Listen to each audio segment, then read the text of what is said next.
The views expressed in our ChopTalk podcast are those of the individual participants only and do not necessarily express the views of the Lambda Chi Alpha fraternity or its chapters or members. Our ChopTalk podcasts are intended to be as open and honest with our members as possible, but we acknowledge that certain topics may be sensitive, graphic, or emotionally challenging. Please use your own discretion to avoid any material that you may find potentially painful or difficult. Hey, Taylor. Hey, Mike. How's it going? It's good. How are you? I'm doing well. We're on a screen. We are on a screen and we're not together, so that is kind of sad. But It is sad. We're virtually together, so that's good. That's true. It's back to COVID days again. Exactly. But we're vodcasting. We're getting it down. So we're trying new things. So we'll see how this goes. But Yeah. I wanted to do the quick intro, and so This is the third part of our series with Dr. Anthony Bradley. So Taylor, since I wasn't on the last podcast, do you want to give a little recap on where we took it last time? Yeah, 100%. So last time we were chatting with Troy Medley, our CEO, and Anthony Bradley, just about higher education and what that kind of landscape looks like at this point. We talked about it's changed so dramatically since, you and I have been in college. Even in the past, I would say, few years, it's changed. And that means that there are fewer male students who are being enrolled, and it's just very, very different. So we're very much talking with Troy about what that looks like and how Lambda Chi Alpha can become more creative in how we recruit members and really give them the benefit of Lambda Chi Alpha. So that was kind of our past conversation. And so this third and final part, we're talking with Anthony Bradley once again, and also bringing on our Chief Learning Officer, Simon Taylor, to talk about Lambda Chi Academy. So this great new platform that we are launching actually next week. So the 18th of September. So that's exciting. And just how that really adds to the experience of Lambda Chi Alpha. Definitely. Yeah. I'm excited to kind of talk about this. I know everyone's been working super hard, especially on the Simon's team on really getting this platform up and running and getting the content in there and building this great interactive model that we're going to be doing. So I'm definitely excited to talk about that today. Yeah, me too. So we've got Simon and Anthony ready to go. So you want to bring them on? Let's do it. Hello, Anthony and Simon. How are we doing? Doing very well, thank you. It's good to see you. Good to see you too. Hi, Anthony. How's it going? I'm doing well. Thanks for having me back. Yeah, absolutely. Well, Mike and I were just introducing our third and final part of the series. So we're excited to kind of dive into it. So we gave our synopsis of the first two parts and what we talked about. So first of all, I would just love to start with maybe an overview of Lambda Chi Academy. So we set that up. We're going to be talking about this great program that we are launching next week, September 18th. So very exciting. So Simon, I want to kick it to you first. Would you just give us just a very quick overview of what Lambda Chi Academy is? Yeah, absolutely. In a nutshell, it's our center of excellence. It's our home for learning. And that's everything from onboarding a brother and their membership experience to training our officers and also making that vital bridge between campus and career. Mm-hmm. And it's a very exciting, very engaging offering. And the beauty about it is it completely connects chapters together, but also chapters with alumni, because we have got this fantastic network who can play a vital role in developing our young men. And now, through the academy, they'll have a platform for doing so.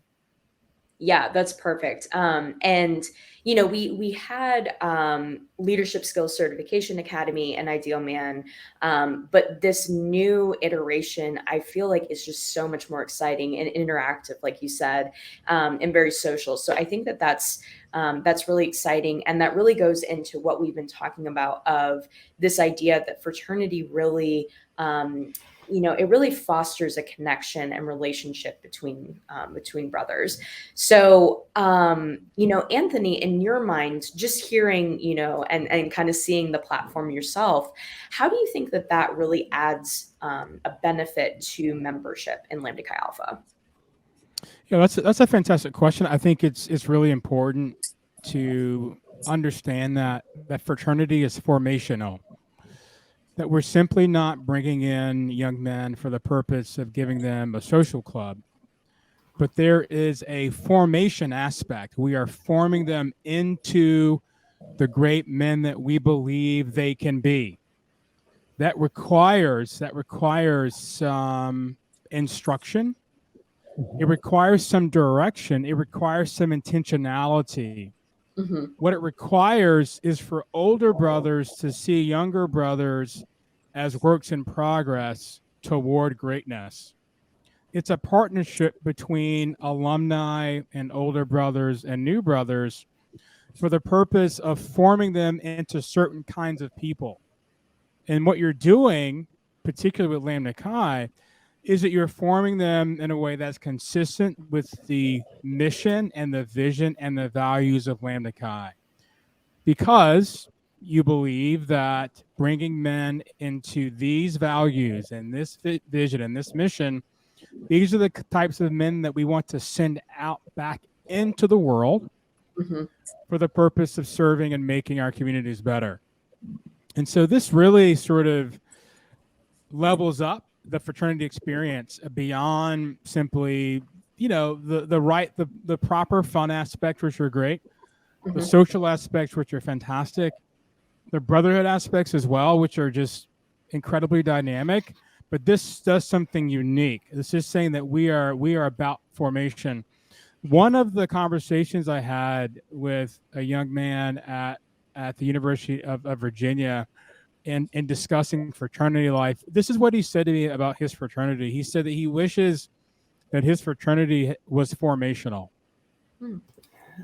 And that he said he wishes that his fraternity had a place that was developing men, not simply providing men with access to internships and alumni, but was developmental.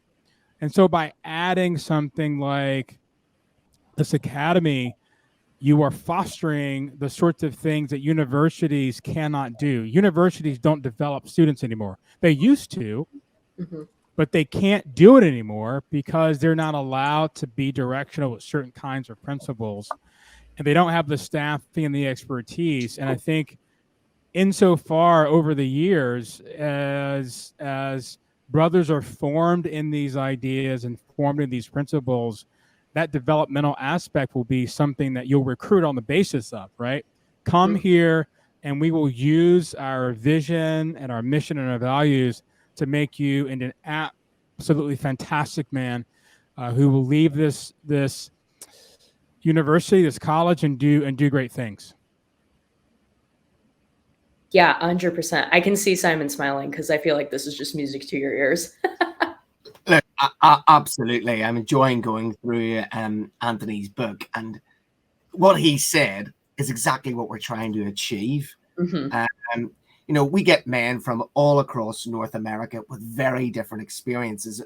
And one of the first programs that we're going to get them involved in is called Ideal Man. Hmm. And that's really building a young man of character.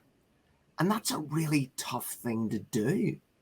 And it's about understanding values. It's understanding their application in the real world on a daily basis and what they mean. It's about getting people to work in a community and find out how they work with people of different personalities, Hmm. different backgrounds. All of that, in my view, is priceless. Because not only are you making a more rounded individual, but we're sending an individual out into the workplace who now has an experience that a lot of his peers simply will not have. Right. Yeah, absolutely. One thing I was going to say, and I think Dr. Bradley hit on this too, is that there's certain skill sets that universities aren't preparing students for anymore, and I think that's very important to touch on because I do agree. I think, and this may be the wrong terminology, but I feel like institutions are churning out workforce robots, where they have the knowledge and skill sets to get basic tasks done, but there's no interpersonal skill sets. There's no there's none of those soft skills, I think, that are being added to their education. So when they get to the workforce, they feel so unprepared. I think that causes anxiety to shoot up. I think there's a lot of things that are a side effect of that. But I think it having something like this that can start preparing people for the world outside of just the workforce and being a well-rounded individual and not just an employee, I think is, like Simon said, is priceless. Yeah, what's happening on the context of university campuses is they are graduating specialists in particular work areas. And in the States, we've moved away from seeing the university as a place of development and formation. That was the university about 150 years ago was a place in the States that was forming people. Everyone was sort of studying the liberal arts. So they were reading art, they were reading literature, they were reading acts of, right, these sort of great pieces of literature. They were engaged in arts. Now, this is what's so amazing about this program that I think is really fantastic.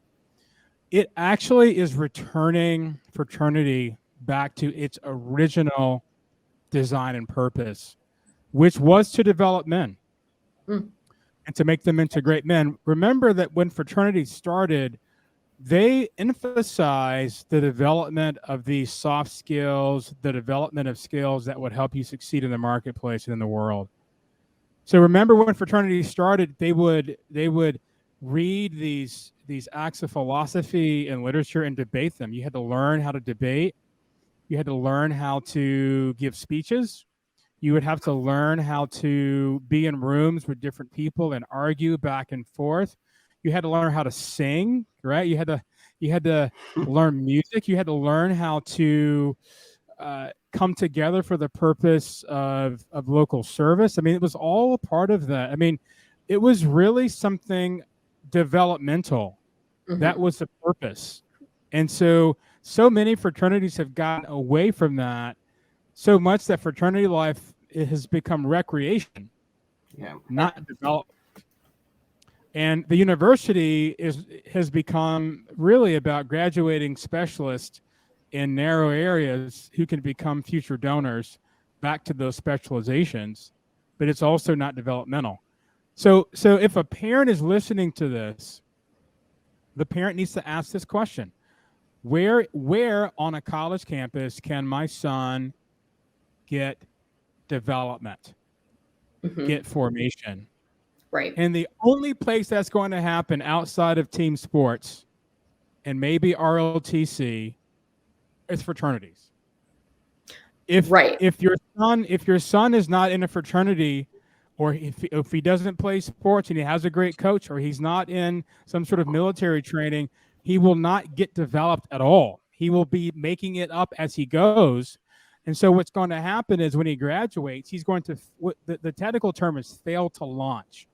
He's going to fail to launch. So when he gets out in his early 20s, he's going to struggle and flounder because all the things that he could have gotten in those 4 years that he should have gotten developmentally, he will not have. And so being in a fraternity and having Lambda Chi, having this academy, having the Ideal Man program is absolutely vital to these young men being able to launch their lives and careers and families and community activism, all those things successfully when they get out of college, through their 20s into their early 30s. So it's absolutely necessary.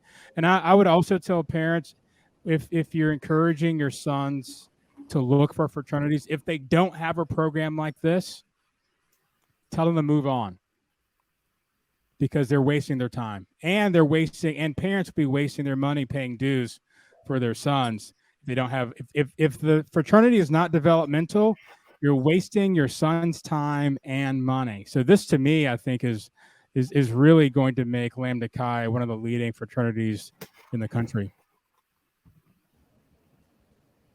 Totally agree. And one of the things that I think is important to acknowledge, since you brought that up, is that fraternities didn't stem as social organizations as far as what we know today in fraternity sorority life. It really started from study groups and clubs of people who were in the same majors and things like that, where they were developmental organizations, and they were pushing their members to be successful in their career paths. And I think we as an organization, I say, like, fraternities and sororities as a whole have lost sight of that piece. And I think that's something that Lambda Chi and Simon's team is really working towards, riding that ship and getting us on that right direction towards the great North Star of where we need to be developing and getting people to the place that is a good, well-rounded, holistic individual for society. You know, I'm hearing you all talk here, and I'm ready to start jumping up and down in London, right? Because when we started to design all this and build this thing, this beast, I came across, now as Americans, you'd know this, a chap called Booker T. Washington. And I started to read his writings. Now, I have to get one of his original books because he is like a hero to me. Because all what you were talking about there, Anthony, was that was his Sunday sermon to his students. Everything that you were saying. Now, I know he wasn't a Lambda Chi. I'll happily claim him. But those sentiments of what he wanted, that is what our young men need to hear. You know, we need Booker T. Washingtons in every campus. We can't do that, but we can give you a Lambda Chi chapter. Now, let me ask you, Simon, what in particular about Booker T. Washington sort of stands out to you that you would draw sort of students to sort of think about him as a figure or as a chapter to sort of frame what a college experience ought to be like? It was always, he talked continually about character. He talked about how character is power, what character was made up of, you know, and it's in these lessons he talks about the legacy of character and how it influences other people. But really, it was the fact that despite his experience as a slave, despite all that he endured, he rose above that, became a man of character and said, look,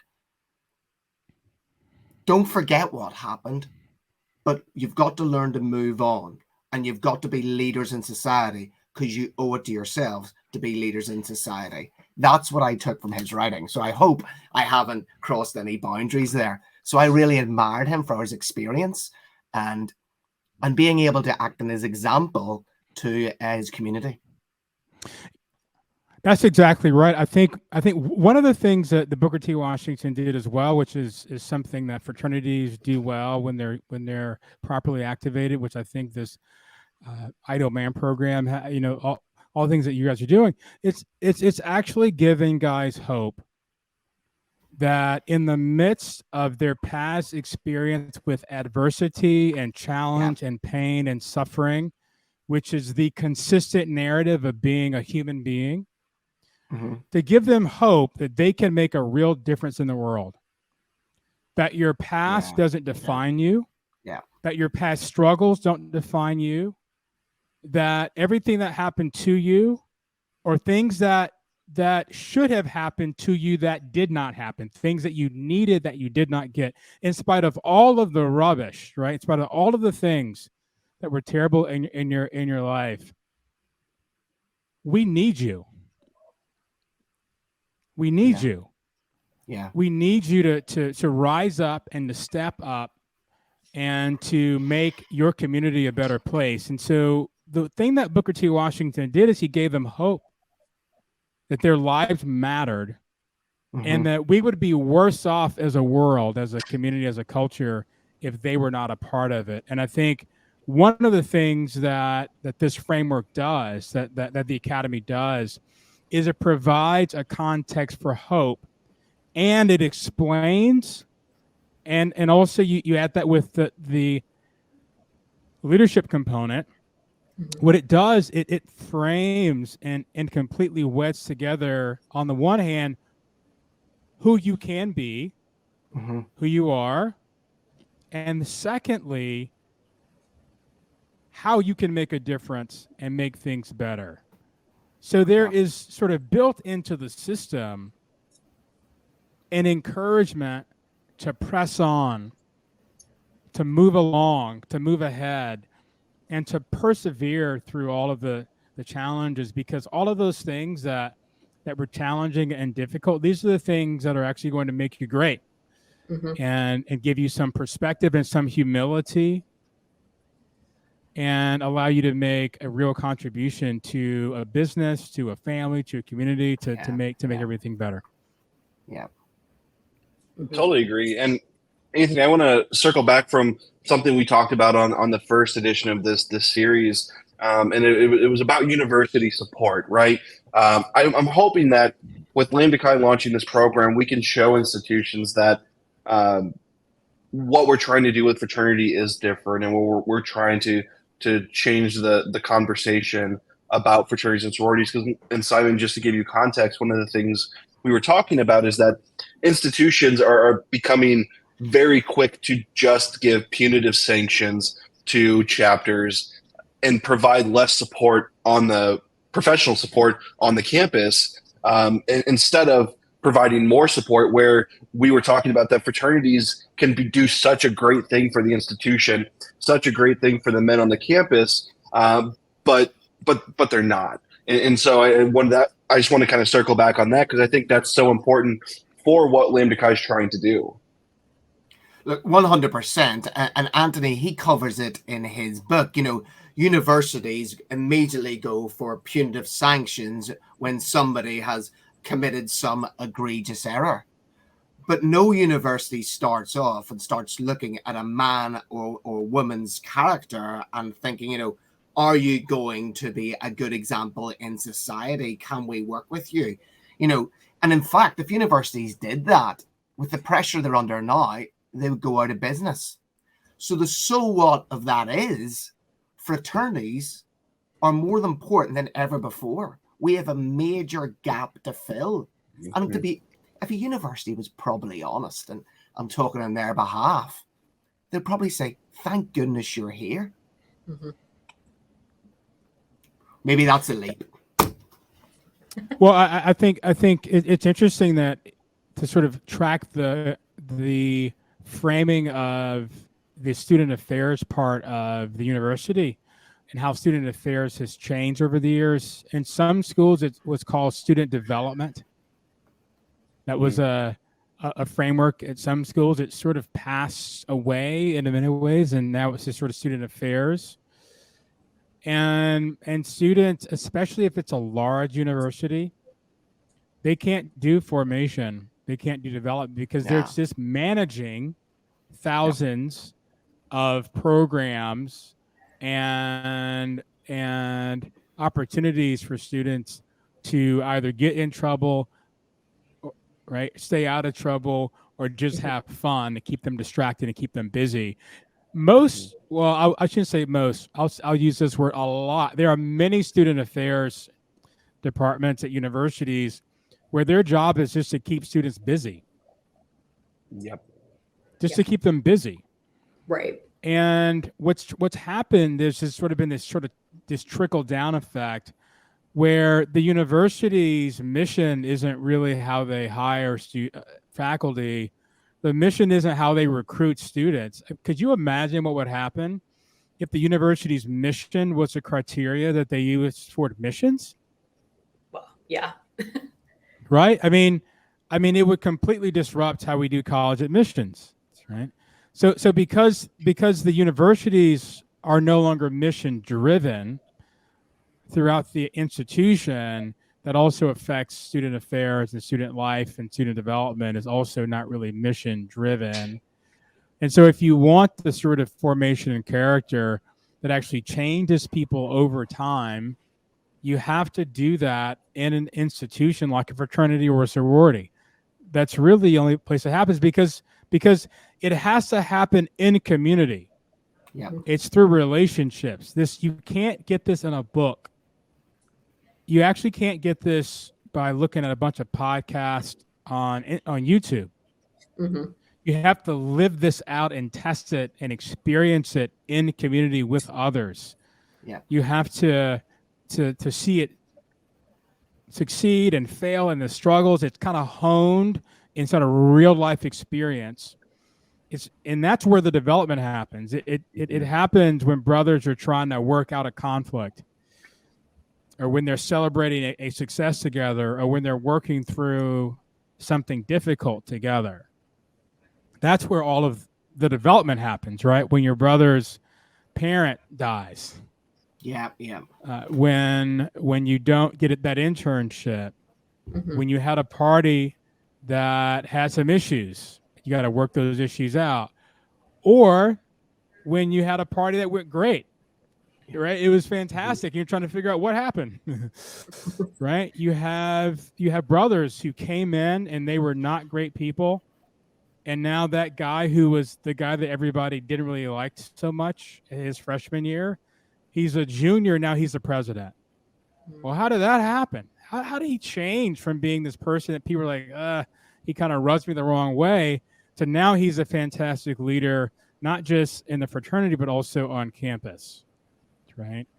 And these are some of the advantages of having programs that are directional and that have some intentionality behind them. Yeah, absolutely. Go ahead, Simon. No, I was just saying, and if we flip this, like if you walk in any American university, any British university, and you say, what's the mission of your university? What are the values? I would be surprised if any of the students could articulate or answer whatever is on the brochure. Right. Booker, if you went to Booker, and I'm going to butcher this, is Tuskegee, is that how you pronounce it? Yeah. Tuskegee. Yeah. It was close. If you went there, I can tell you now, every one of his students, boys and girls, would have known the mission. They would have known the values of that university because he drilled it into them, because he was forming. And that's what Lambda Chi is doing as well. You know, in the Lambda Chi Academy, when we take our associate members, they're examining values, they're examining their application, they're working with alumni. When we're in the other program and we're developing leaders, we're looking at character. We're looking at actually what that means and how we develop our character as a leader. There's so much in this that, frankly, a university does not deliver anymore. Right. So I just want to circle back on that and bring it back to my new hero. Yes, absolutely. And again, one of the reasons that they were able to know the mission so well is that they lived it out every day. There you go. They just didn't learn it in a classroom, or learn it in an informational session, or learn it in a week or 2 weeks at the beginning of the year. It was embedded and integrated into every aspect of how they did their courses, how they participated in campus life. They lived it out. And so I always encourage chapters to think about it this way. The fraternity's history is not just information that you need, right, during rush and during your pledgeship. When you memorize the vision and the mission and the values, those aren't just for the entry point. Those are to be the things that you are living out day to day. It's a part of the lexicon, right? It's a part of the vocabulary of how the fraternity lives out its life every day. That's how it becomes developmental. And that's what Booker T. Washington was doing. And so I would really encourage chapters to think about how do we always keep these words, loyalty and commit. I mean, how do we keep these words at the tip of our tongue in our conversations with each other, in our conversations with alumni, in our conversations with nationals? How do we always keep these words fresh on our mind so that they are actually changing the culture of the chapter, but also developing us into the men that we believe that Lambda Chi produces? Yeah, 100%. So I think that, with all of this great information that we've talked about with Lambda Chi Academy and how, developmental it is, this is something that we want all of our members to benefit from and really get into. So I guess my question for, both Anthony and Simon is, how can we continue to expand these programs so that they are benefiting all members? So Simon, I'll start with you and kind of, the roadmap for Lambda Chi Academy. So we have a very packed development pipeline over the next 18 months. Ideal man, it's starting off with what is the ideal man? And we're moving through then to building relationships. So how do you work in teams? We then look at leadership, and then we look at legacy. So we've got to build that out. The Stead Leadership College, the other part, we've got to bring in a lot of role-ready journeys for the different officers. And one coming out the gate before Christmas is going to be focused on learning and development. And that's for the young man who's in charge of training in the chapter. Because everything that we build within the Stead Leadership College is linked to a career. Yeah.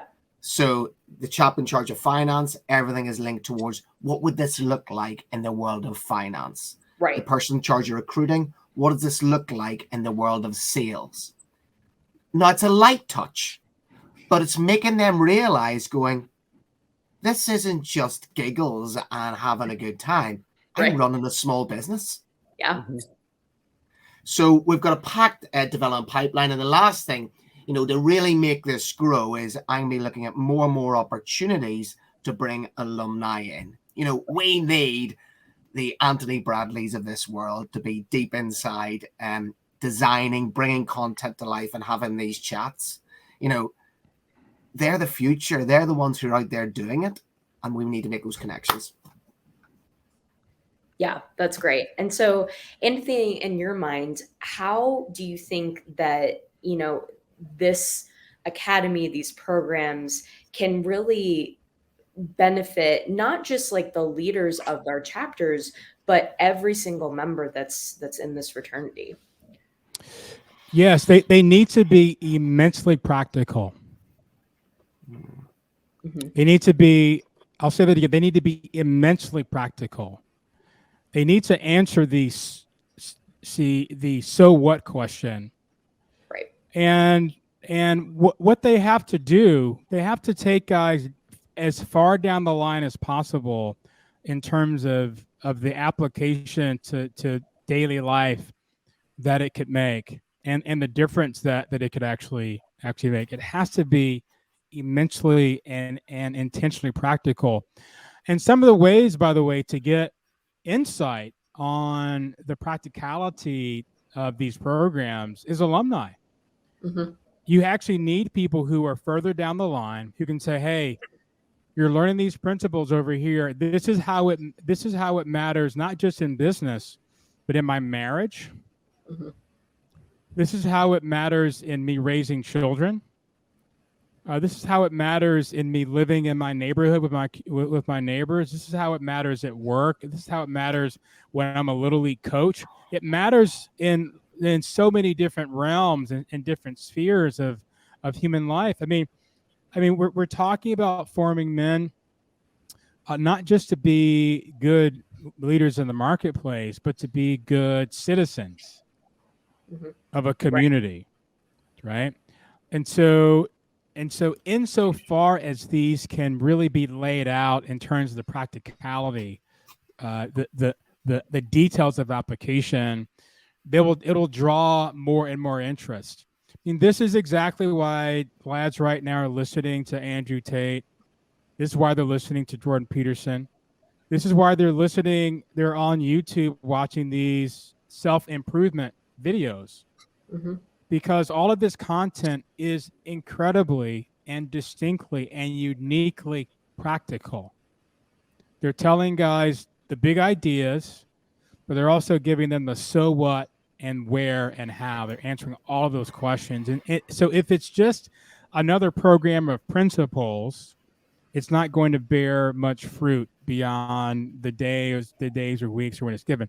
But when it actually makes a difference in their daily life, when it applies to how they study, when it applies to how they have relationships with their friends, romantic relationships with their professors, getting internships, getting jobs, interviewing, those sorts of extremely practical things is where all of these programs land and really embed themselves internally and become a part of the DNA, not just of a chapter, but of the man himself. If a man wants to become an ideal man, then the program has to paint a picture really clearly of how it applies in day-to-day life. And here's the invitation. Ask these men, do you want to be great? Do you want to be a great man? Do you want to be a man whose life is significant? Do you want to have a life that matters? Do you want to be remembered at your funeral for having certain attributes? Well, if the answer to those questions are yes, well, then we have a program that can help you do that. And we're going to lay it out to you in as much detail as possible so that you can see the difference that it can make in someone's life. I've been working with young adults and youth for 25 years. Mm-hmm. And I think that what's been missing in so many of these contexts, especially in the context of leadership, we focus so much on leadership, not enough on character. But what we've categorically missed is why it matters. And right. I think young people today, college students are pretty savvy. They're pretty smart. They don't have time for things that are just sort of pie in the skies, kind of airy-fairy, abstractions. They're okay with the abstraction if they know it's going to make a real difference in their life. And I think insofar as you all are able to paint a picture and they can see clearly the difference it makes, not only will they want to do the program, they'll want more. Yeah. They'll want an alumni version. And that's what you want, right? You want them to sort of have the college version and say, okay, what's next? I want the 2.0. I want the 3.0. I want the advanced version of this as well. Anthony, you're right. You're killing me. We've just started, but you're absolutely right. Yeah, you've nailed it. We can't just stop when they graduate. Yeah, I mean that's the pipeline that you want, right? We're beginning this process of development. And we're not stupid. We know that you're not going to be fully developed by the time you're 22 years old or 21 or 22 or 23. We're not dumb, right? So we know you're in process. So we're going to get the beginnings of this, right? We're going to set up the structure of this, and then we're going to deliver you into the alumni world where they will take it to the next level. That's the kind of program that really yields the sort of fruit that you want.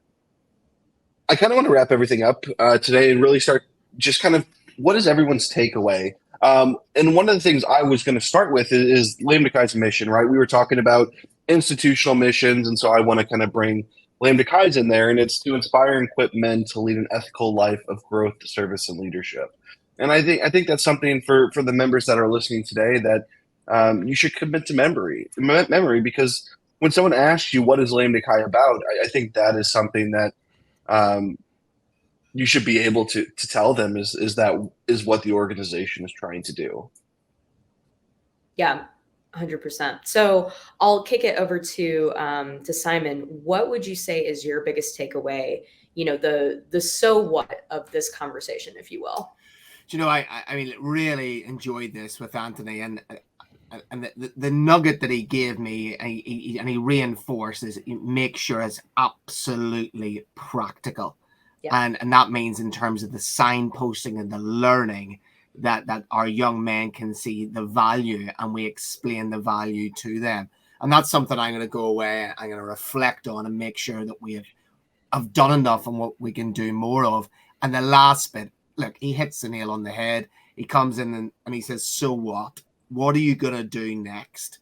So anybody listening to this who wants to get involved and wants to support and thinks, I can help Simon and the team here, please reach out. But I found this conversation actually invaluable. So thank you. Yeah, absolutely. So Anthony, I'll kick it to you last. What is your biggest takeaway, from this conversation, or even our two other conversations as we kind of wrap up this 3-part series? Yeah, I just want to thank you all again for having me on. This has Yeah. been so encouraging and inspiring, and just affirming that I'm not crazy with the book project. You know, it's just Definitely are not. I'm sort of stepping in a minefield for sure, and I'm really excited about the opportunity that you've given me to speak into Lambda Chi here, and I'm really excited and encouraged that you all are taking character seriously. I mean, that to me is one of my hopes about the whole project, is that more fraternities would resurrect their character emphasis, and the fact that you all are putting this in a structure on purpose is really delightful.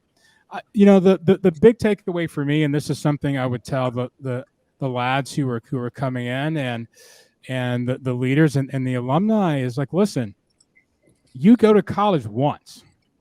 Mm-hmm. You live once. You have one chance, like one chance, to work out the details of what it means to be a person who can lead an ethical life of growth and service and leadership. You get one shot at this. And what are you willing to trade off from this day until you die to be someone who's remembered as a man who lived a life of ethical service and growth and leadership? What would you be willing to trade off for that to be your reputation? Because you get one shot at this. And what Lambda Chi Alpha is doing is it's providing a pathway and a journey and a structure for you to make something of your life in a world that doesn't believe that we need you or that you matter. And you get one shot at this. So don't take this lightly. Yeah. Don't take this as something that's sort of merely a party. Don't take it as something merely as a 4 years of fun.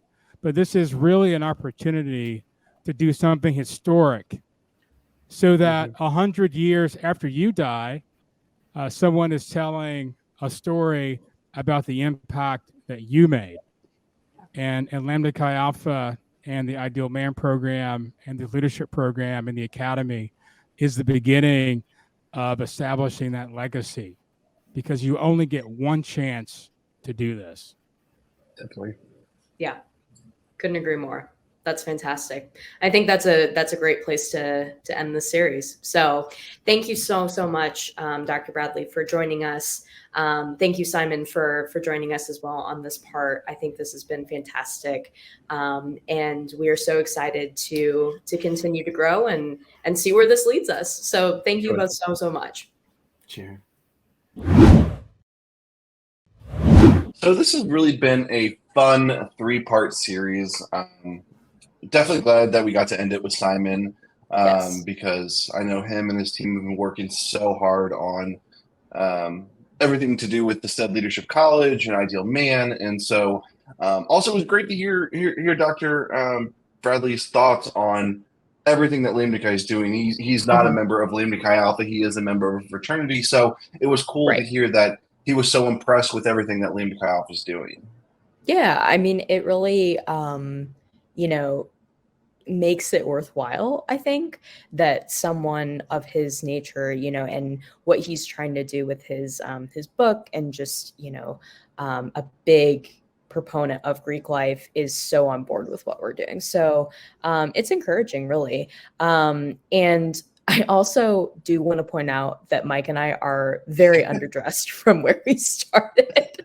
So it's fine. We're recording this on a different day. It's all fine. Podcasting after hours. Exactly.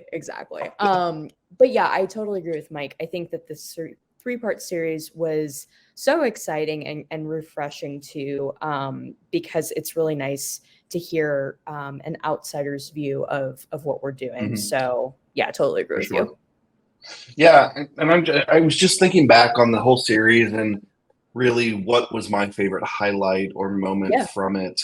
And I think it was just the excitement of listening to Troy talk or Simon talk or anyone talk to Dr. Bradley about what he's doing, what we're doing. It seems like everyone is in the right place. We Yes. are making the right moves, and so I think that has been the highlight of this series for me, is just seeing everyone so energized and excited about what's happening next. Oh, totally, totally. And I think this is a testament to Dr. Bradley too, and just how well spoken he is about Greek life. But both Troy and Simon, after the fact, were like, "That was one of my favorite conversations. That was so awesome."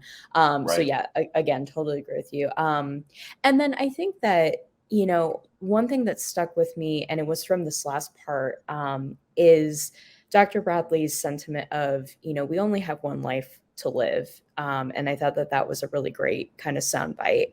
And, what you choose to do with it matters. And college it's just 4 years, and while it's so important and such a formational time in your life, it's what you're going to be doing down the line, and how is an organization such as Lambda Chi Alpha going to help you with that? Right. No, totally agree. So, like I said, it's a great 3-part series. If this is the first one you're listening to, definitely go back, listen to part 1 and part 2. It is definitely worth it. Yep, 100%. Yeah. So again, thank you to Dr. Bradley, Troy, and Simon for their time. And I think that we are getting the hang of vodcasting. So you'll probably see us. Yeah, you'll probably see us in the future too on screen. So yeah. Awesome. So on behalf of myself, Taylor, and everyone here at the Office Administration, thanks for listening, watching. Both. Something. Both. Okay. Yeah, absolutely. Yeah. Bye, y'all. Bye.